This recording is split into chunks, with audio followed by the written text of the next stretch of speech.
we're gathered for another sculpture forum, and I am joined by my regular compatriots, the wonderful Jock Ireland and Brandt Junceau. And we're also joined by Mallary Marks, wonderful sculptor, and delighted to have with us on this occasion again Michael Brenson. Michael is a writer, critic, historian, author of the marvelous biography of David Smith, recently published, essential reading. And we've been to see an exhibition of work by Elizabeth Catlett at the Brooklyn Museum, where we were filmed. The exhibition was filmed, and this discussion will be recorded and edited by Rachael Bohlander. Thank you, Rachael. Thank you, Michael. Thank you, Mallary. Thank you, Jock. Thank you, Brandt. So, what did you think? I was profoundly moved in this exhibition. I found myself close to tears, and I didn't understand why. I went back after we had a break and spent about another hour trying to understand why I was feeling what I was feeling. And I think I have some ideas about it, but I'd like to hear from other people. Michael, you've written and you knew Elizabeth, and you've written about her. Would you like to begin? You don't have to.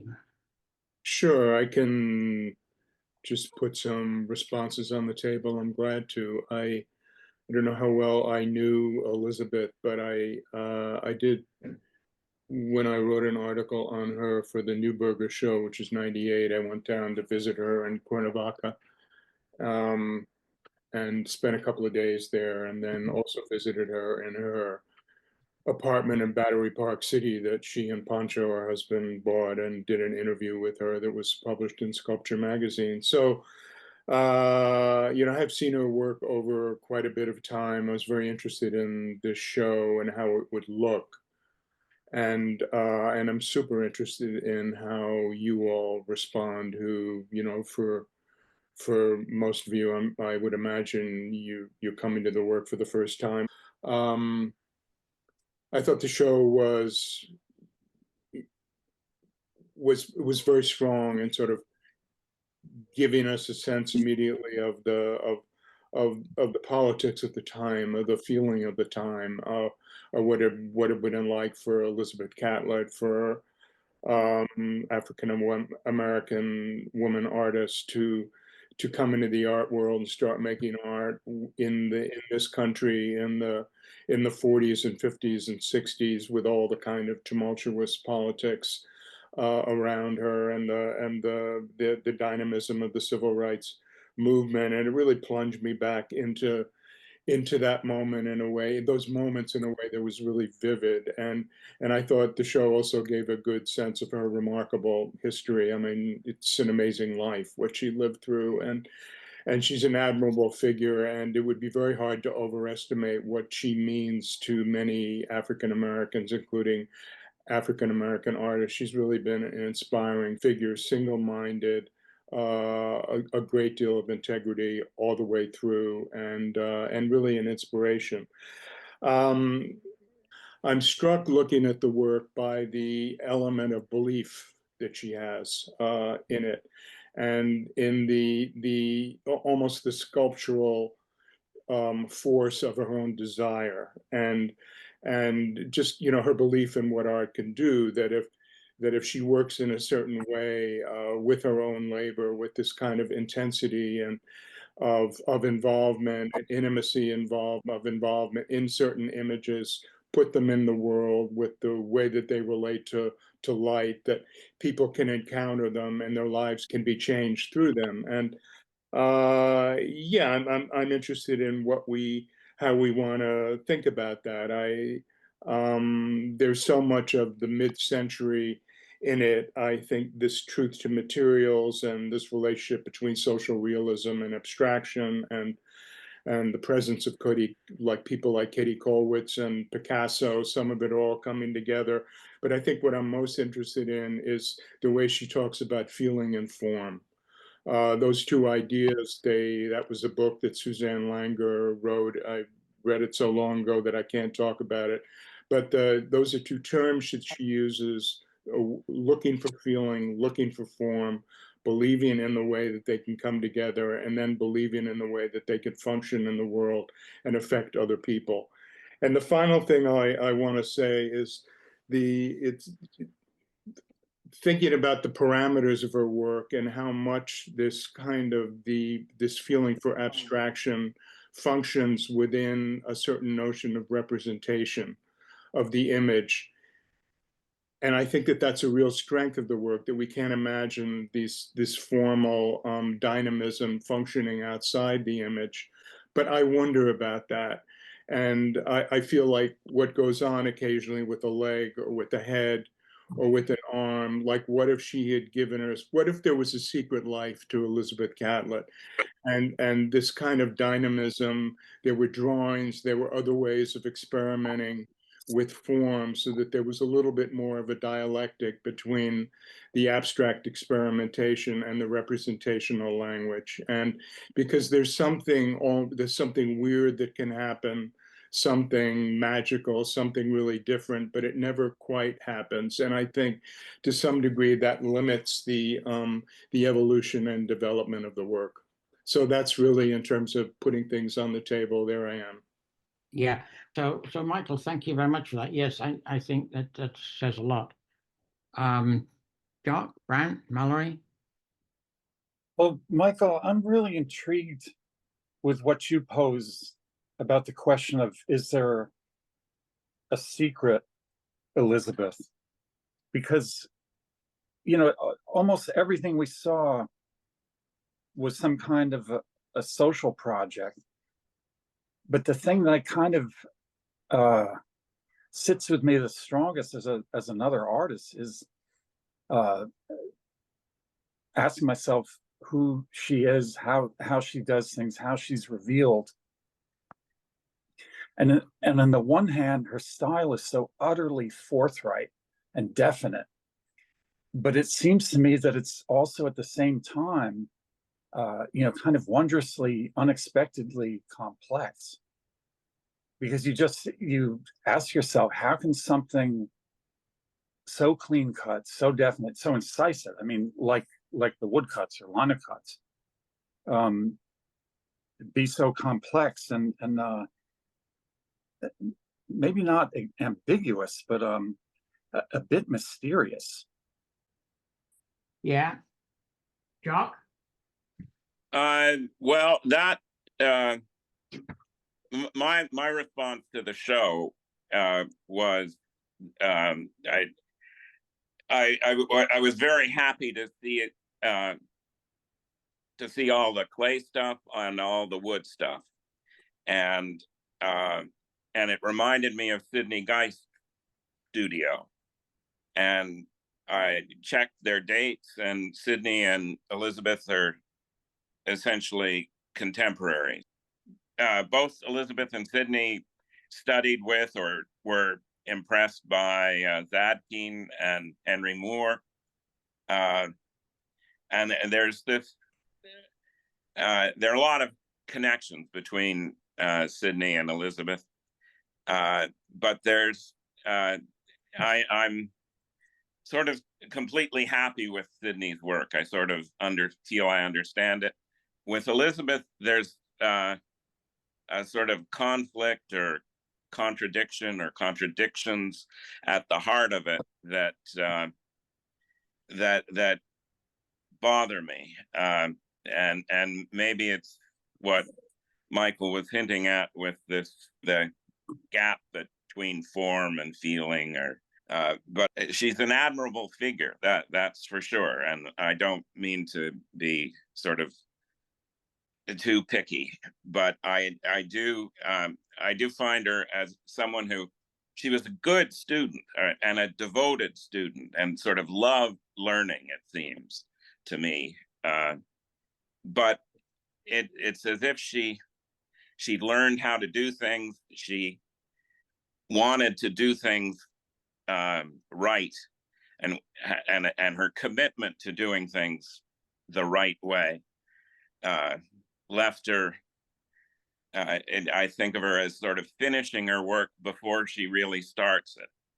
Things are extraordinarily beautiful and sort of almost insistently beautiful, and yet at the heart of it is the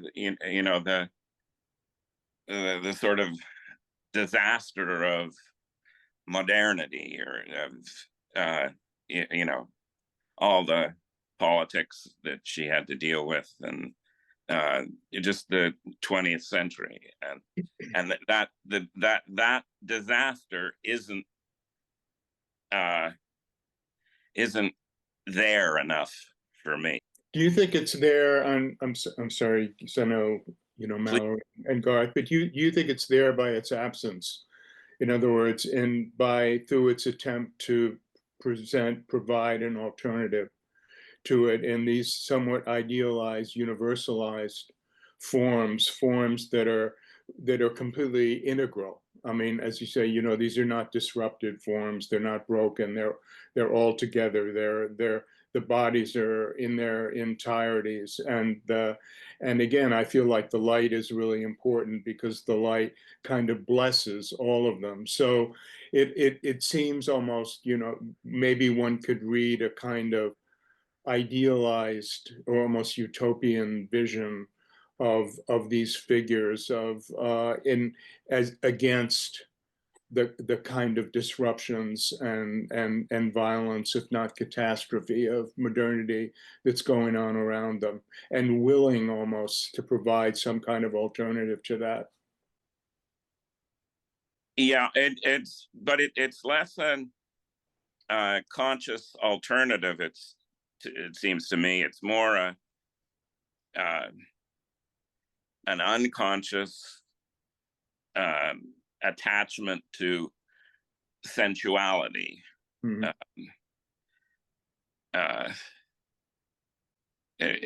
There's just a lot of beauty here, Mm-hmm. and not much ugliness. Can we hear from Mallary, and then I'd like to say something. I think I'm mostly just struck by the variety and how much work there is, and maybe she's trying to say too much, and maybe that's a detriment somehow. What do you mean?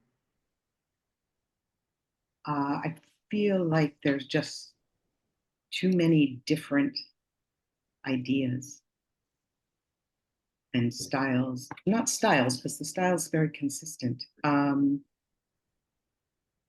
not sure, but just feeling like there's too many things she's trying to get across, and somehow it is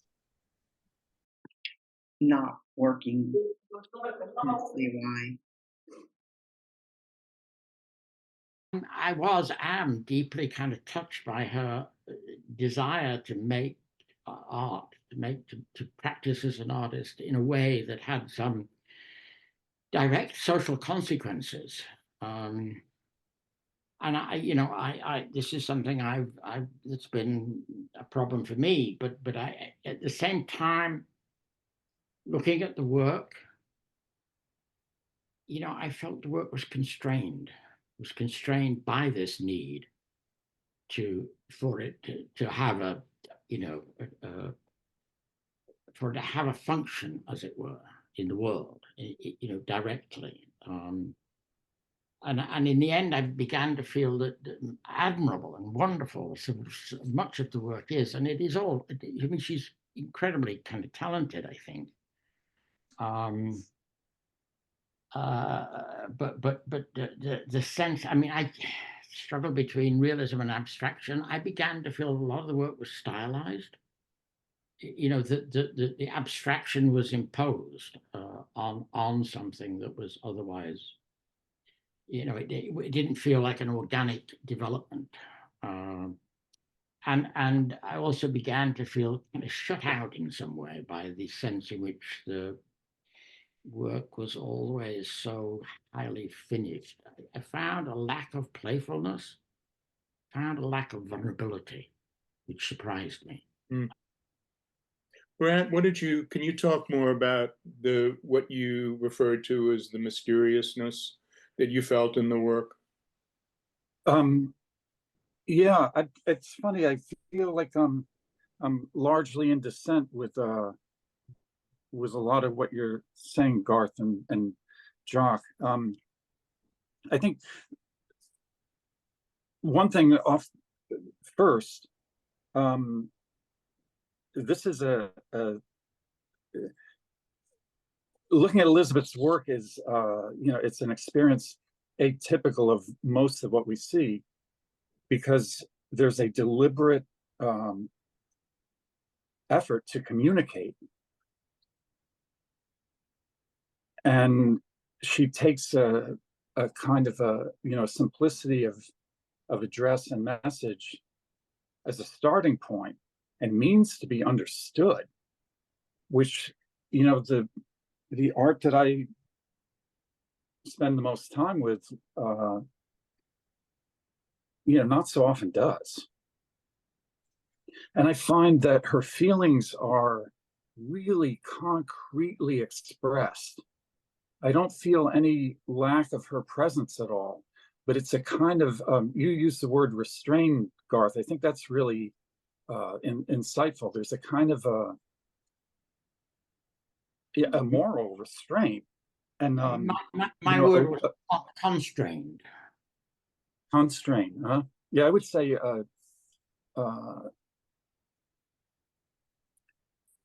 her personality is present entirely in that total consonance between feeling and form, and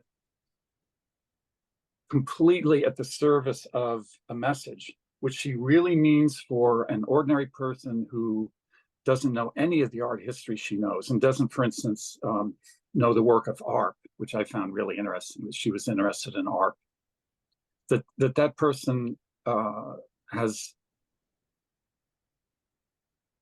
nothing between themselves and what they're looking at.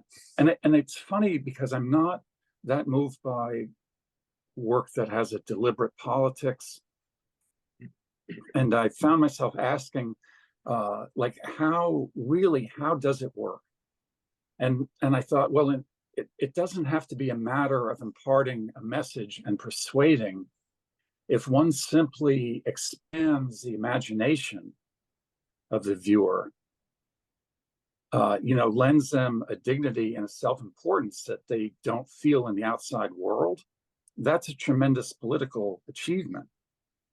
And that I thought she did, like, gosh, I mean, as well or better than anybody. Well, yeah, Go I mean, ahead. no, go ahead. I was just going to comment on that, Brent, because I think that it seemed fairly clear to me when I was there in the museum that while the work was in many ways kind of accessible to me, it was not addressed to me. Uh-huh. Well, I think, she took a certain risk with simplicity, with just deliberately removing every kind of obstacle to being understood. And and it's really difficult and artful to to speak with that kind of simplicity and make it count, for more than what everyone knows already, to make it a matter of insight. There is a kind of real gift for abstraction here. There is a kind of real feeling for form, but I don't want to say but, it's quite circumscribed, and she keeps it circumscribed, and that's where I wonder, we're looking at an image of the hem of a dress there, or a leg, and I can really go with that, and I wonder, that's where I wonder, like, if that kind of energy had been able to be developed outside a particular representational language, what might have happened with it. Because there are all sorts of possibilities, that there are possibilities all over the place.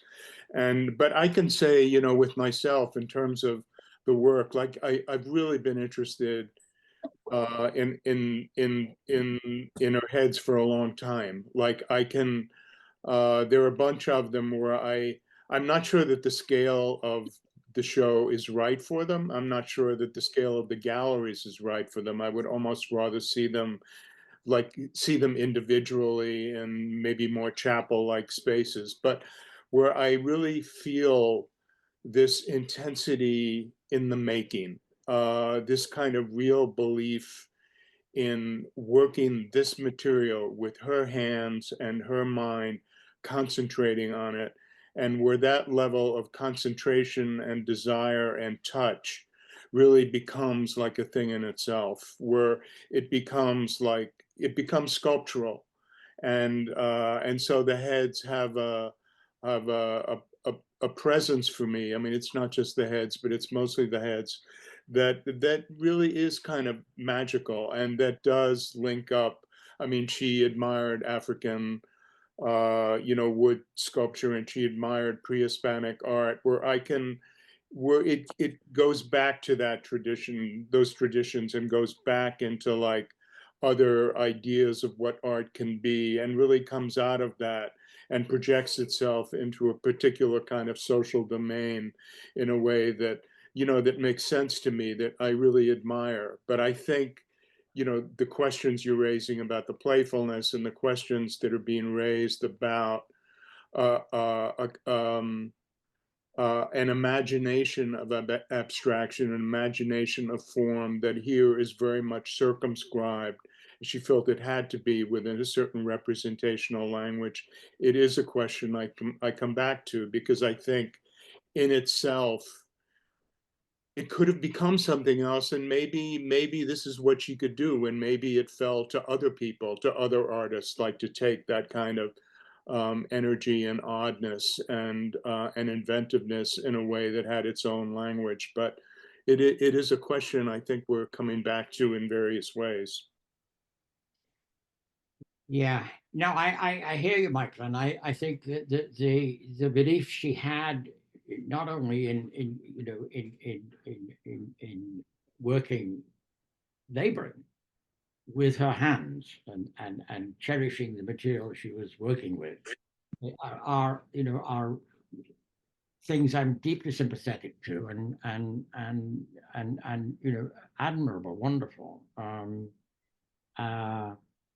I think for her, and I think maybe for myself at certain points in my life, the sense of the fact that one was having to labor with one's hands and to work, do a lot of physical work. Somehow there was a kind of connection with the audience that one was seeking to be, to wanting to somehow connect with. And I think she may have felt that as well, that somehow this way of working, of being a laborer, as it were, I mean, in a very sophisticated realm, true, but nevertheless, that probably was important to her, as a kind of an aspect of her political agenda. The sensuality, or the playfulness, that I see plenty of playfulness in the sensuality, in the way she engages with the materials. But there's always a constraint. She won't go far enough. She's always tied to some kind of, or feels obliged to be tied to a narrative. She can't sort of just let the figure be. Well, certainly there's a tremendous sense of responsibility in the work, and that's responsibility to a history, to dignifying a kind of imagery that had not been certainly sufficiently, or maybe even at all, dignified within the history of American art. And the responsibility is very deep and very heavy. And that was always going to be there. And I feel like we're asking, could she have done something like apart from that sensibility, given, and it's not sensibility, responsibility, given the weight of it. And it's an interesting question, but it that responsibility was guiding her, and it guided her right to the end, and the idea of stepping outside it, yeah, it just seems really unlikely. One is aware of how heavy that responsibility is, and in the awareness of the heaviness of that responsibility, one gets the sense of a whole politics and a whole history, because it wouldn't have been that heavy if the political situation had not been so serious and dire. And still is. And still is. So yeah, no, I mean, I think that's sums it up nicely, Michael. I think. I mean, I didn't. The politics seemed to me to be the drive, in a way. I mean, there were two things going on. The politics was a driving force in the work, and at the same time, the engagement was the business of making things, which she obviously was good at and enjoyed, I imagine enjoyed, was the other driving force. And somehow that it seems to me the two things made a kind of compromised arrangement with each other that was never completely, they were never completely at one, is my feeling. I mean, maybe, I'm sure she didn't think that. And it may be that if I were a different person, I wouldn't think it either. Or if I were a person with a different history, I might think differently. What's your feeling of the liner cuts? Do you feel differently about them? Because they about their particular power. Yeah, no, I mean, there was no, yes, no, perfect, Michael. Yes, no, there wasn't, I didn't have any sense there was a compromise there or a constraint there. I mean, it was, she was there, she was, making use of her gifts in a way that was very clear and overt. In the sculpture, it's a different story, I think. Mm-hmm. Would you agree with that? Yeah, I think the those liner cuts are, I mean, they come out of certain German expressionist Mexican traditions. They're very, I agree with you. Not even necessarily comparing them to the sculpture, but I feel they're yeah, they're powerful. Yeah, they're powerful. They're powerful and direct and memorable images. Yeah. Yeah, I just say that the early paintings and early two-dimensional work was interesting and not illustration. In her two-dimensional stuff, things became more and more straightforward illustration. It was very disappointing to me aesthetically, but that it's a reflection of this attachment she has to what Michael was talking about as a responsibility to political responsibility. So how do you think, I mean, talk a little bit about how these sculptures were made, because I don't think she started with a drawing. They're very process oriented. So do we assume she had an image in her mind and was working toward that image? Or like how much was, how much, because there's a lot of labor, like these works took a lot of time. Is this all out of like a preconceived image that she's working toward? That's like in the wood that she knows is there, or how much is the process allow for a kind of improvisation so that on the way to getting to the final image, something will happen. It almost seems. Nothing. Go ahead. And my response is that nothing happens. It's all preconceived. Now, that's not exactly true, but that's my big problem with her, that she's finished before she starts. But how about like some of these? Do you have an image? Can you have an image like this completely in your mind from the beginning that involves so much time and labor so that the image you get to in the end is pretty much exactly the image that you had when you start with? I mean, that just seems to me like really to hold something in your mind that clearly all the way through all that intensity and intimacy of work. It's something for me to think about. It's like interesting, almost hard for me to imagine. I mean, it might well be true. No, I don't think it is, and I don't agree with Jock. I think that we need to remember that at least when she's working in wood or stone, she starts with the object. I mean, she has the physical object there in front of her, and it has limitations. It has a size, it has dimensions, it has certain kind of density, grain, texture. It has all kinds of characteristics. And in contemplating what to do with this block of stuff, she would formulate some kind of an image. She would have some idea what she wanted to get out of it. But I imagine that as the process of roughing out that image, that work evolved, things might change somewhat. Not change from a figure to an animal, but change in the way the figure was,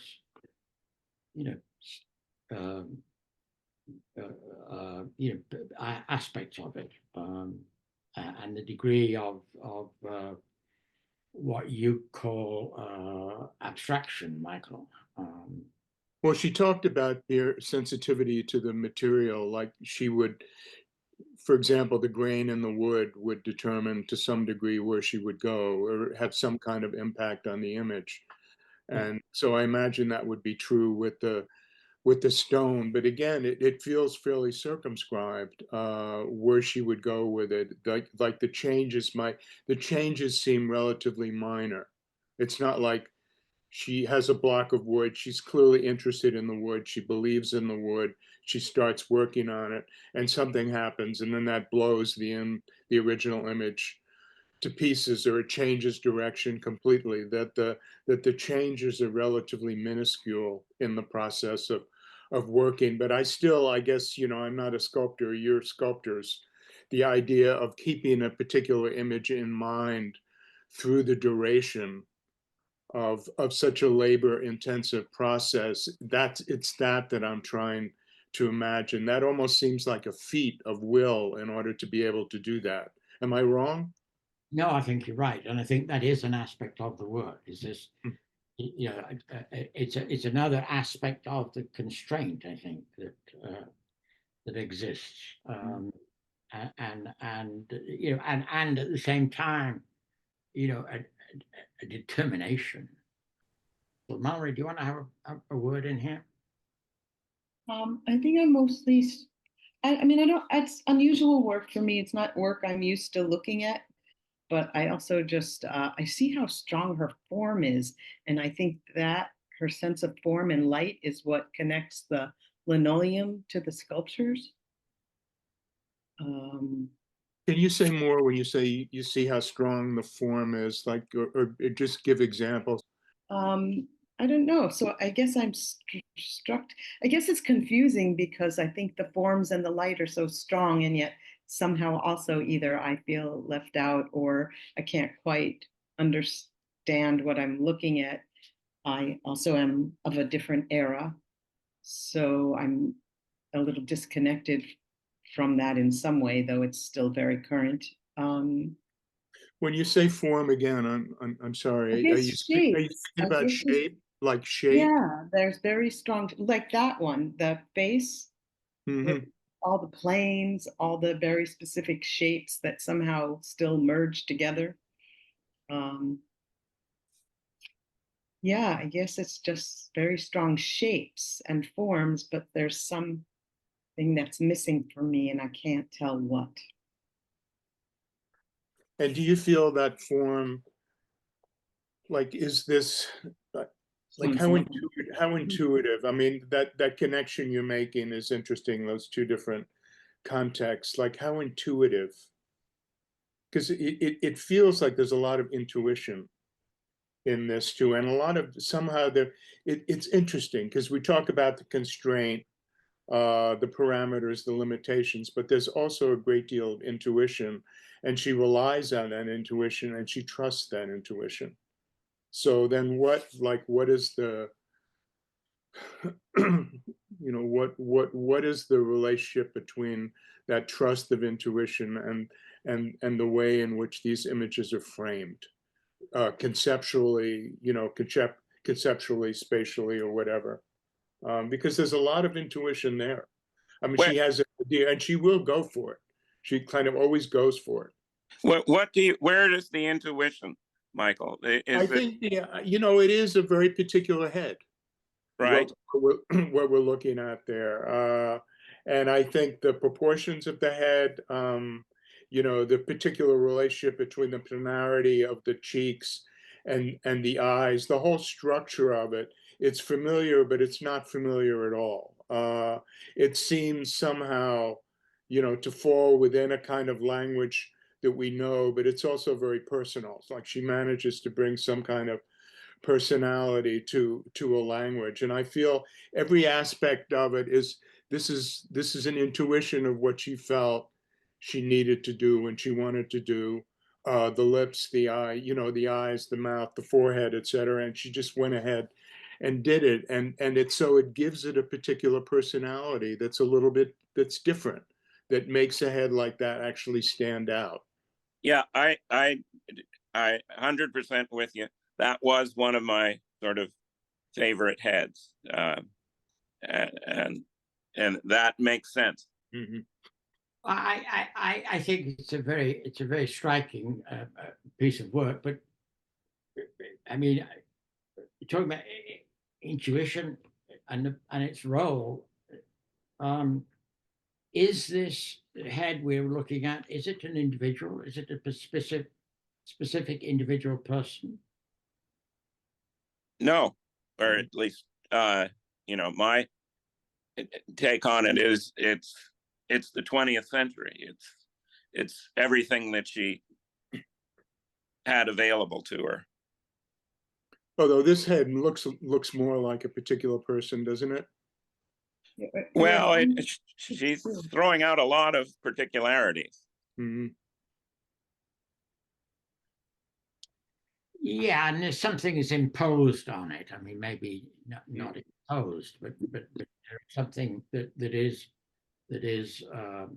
dramatized. Well, the notion of empathy was really important to her, that she could make a work that audiences could really empathize with and become part of in some way. And it seems to me that head we're looking at, that there is a capacity to empathize with a particular person who's also like more than a person, and also with a sculpture, because it is, finally it's a sculpture, and all of those things would make that would define a certain level of success. No. Absolutely. I mean, looking at it, it almost as if it's a character. Mm. It's almost as if one is looking at a person, not so much an individual, but a situation in which the individual finds themselves. There's an expression there, which is almost as if the person we're looking at is witnessing something. Those points where there's a sort of edge are actually subtler than they appear in the photography, and so carefully placed. And what really counts in it, it's really a matter of person and an expression that's not it's not simple propaganda. The face has a questioning, interrogative aspect. It's almost accusatory. Mhm. It seems to respond to something in the air outside itself and to answer it as well. So it has this aspect of elapsed time and of communication beyond itself as a monolith in space. It's really remarkable and amounts to a challenge and stands up to a challenge of, like the best heads you could name, the best naturalistic heads you could name, from the 19th century. Right. Mhm. And in as much as it has so much individual human content, and I think there's no doubt that it's a portrait of a person, it has a kind of inherent political leverage.